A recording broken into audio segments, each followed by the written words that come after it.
It's a great day to be able to launch the report. I'd like to claim responsibility for everything that's in it. Sadly, I only joined ILDN toward the latter part of the year. I'm actually just a year in this week. I haven't noticed a cake or candles, but I'm sure. So I would like just to nod to my predecessor, Joe Saunders, and to his team, Jonathan, Donny and Tanya, who worked with yourselves in the network over the last number of years. 2022 was a difficult year for the network, obviously just coming out of COVID, and then of course the implications of the war in Ukraine and what that meant. And I think the network companies showed themselves at their best, as they always do: agile, responsive, person-centred, and really the companies who don't say no. And I think that sometimes that can come back and bite us, but I do think the member companies of ILDN, it's a privilege, an honour to be involved with what they do. I suppose lastly, I just want to thank Mr. O'Brien for joining us today. We're very fortunate, and that not only is he a minister that's interested, but I think that the ILDN members would consider him a friend. Not only, I think, because he sees the value in what the local development companies can do, but I think because community is at his heart. And I think that's an unusual thing. We're very fortunate to have a minister who made his career in the sector in some ways that we all work in, and it means that it's actually easy for us to understand or to explain what we want to do. And I would like to just thank you for that. 22 then, I suppose, because I say all the staff of ILDN packed up and left.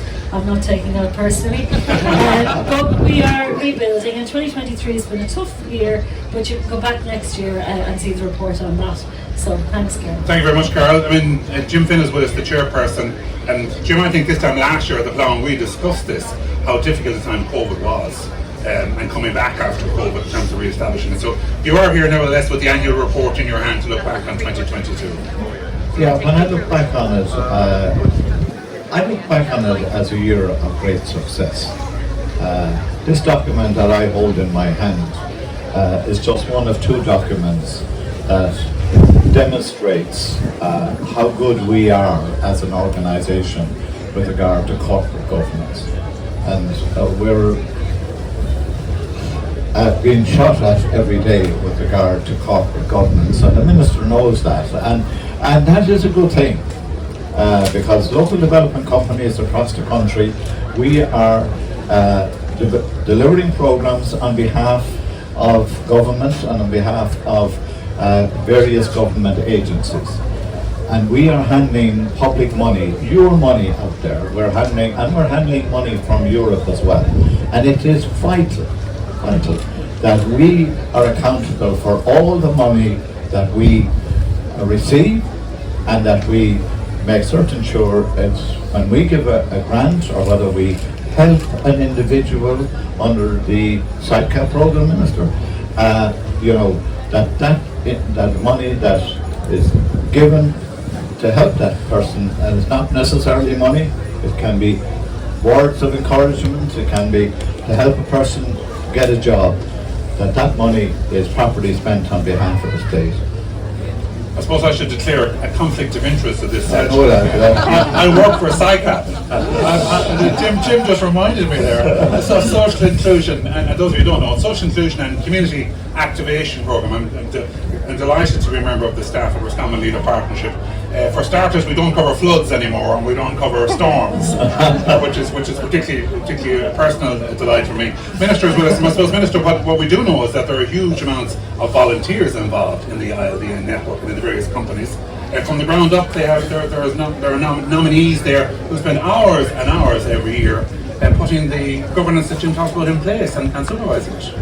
Well, the ILDN do an amazing job, I have to say. And I'm in the job for over 3 years now, and the very first call I got, actually, and how he got my number, was from Joe Saunders, Carol's predecessor, and it kind of laid down a marker, I suppose, in terms of how important the ILDN is, particularly for my remit, but in terms of what's actually done in communities across the country as well. And I think the ILDN has a very important educational role as well in explaining to other decision makers, politicians and ministers and so on, what local development companies even are, because I still get it that people still don't fully understand, those who should know better, what local development companies are and the role of the ILDN in it as well.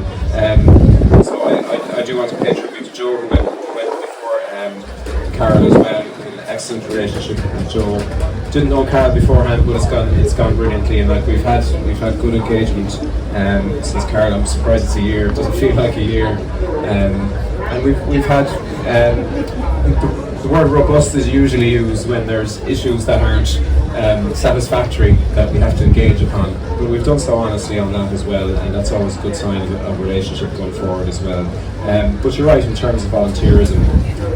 Local development companies have such amazing reach. I don't know what the figure is, but in terms of the number of programs, I remember Joe Saunders had a figure in terms of the number of programs that local development companies implement for government across the country, and it's around the 40 or 50 mark anyway. Maybe they're not all running now, but from the beginning, I think in terms of what they're doing so, and IDN is a very important role in getting awareness of that fact out as well. One other thing I want to mention, and I said I do this because I'm aware of it personally, we should also probably remember in this report the flexibility of staff in the organisations. When you consider what happened in February, March of 2022, I know all of these organisations around the country had marvellous plans in place for the 12 months.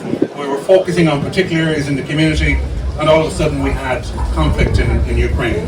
And then the tremendous knock-on. I'm sure, Minister, you'd agree, they really turned it around and provided marvellous service. Yeah, and I think it's important to say, people will know here, I've got a particular affinity to the SciCamp program as well. I'm not just saying that because you're sitting beside me here, Kieran, but I mean, I've had a strategy over the last 3 years to try and raise the profile of SciCamp. 3 years ago, we got the Taoiseach to launch the annual report in Cork. Last year, we got Michael McGrath to launch it, and last week, in Noel's area, we had Pascal Dunn who launched the SciCamp annual report as well.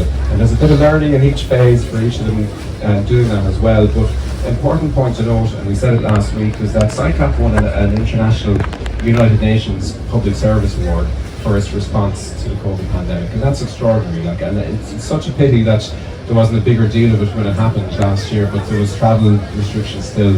It would have been a big day in the UN, really, for the community and voluntary sector in Ireland. So, I mean, I'm glad I get the opportunity to say that again. But look, the thing that I say to people who don't understand what SciCamp is, I say it's 600 plus community workers across the country who are helping people who need it most. And if they get that much, I think we're not doing too bad, you know. But it's obviously a lot more than that, and the variety of stuff that SciCamp workers do on a daily basis, it amazes me everywhere I go. And I think I've almost been to all the local development companies, yet there's a few to knock off the list. I've got a little bit of time yet. I haven't been down to West Cork yet, I know. Shame on you, returning to the homeland. Well, there's a few in Cork, you see, you have to get around to them all. But it does genuinely strike me that each of them has their own character, each of them have their own focus, and that's because they respond appropriately to the nature of the challenges that are on the ground as well, and that's just a really valuable asset for our government. Very last point too, and you can blame the aforementioned Joe Saunders for this, because I think it's one of his bugbears as well.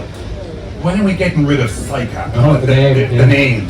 Because I'm still identified as a science worker or something else in Roscommon, so I'm not sure. I'm not sure what you can do, but Joe mentioned there was something being looked at some time back. We're open to ideas, put it like that. But yeah, the name is a barrier. Yeah, it doesn't do justice to the work. It's too complicated. It doesn't tell anyone anything really about it. Yeah.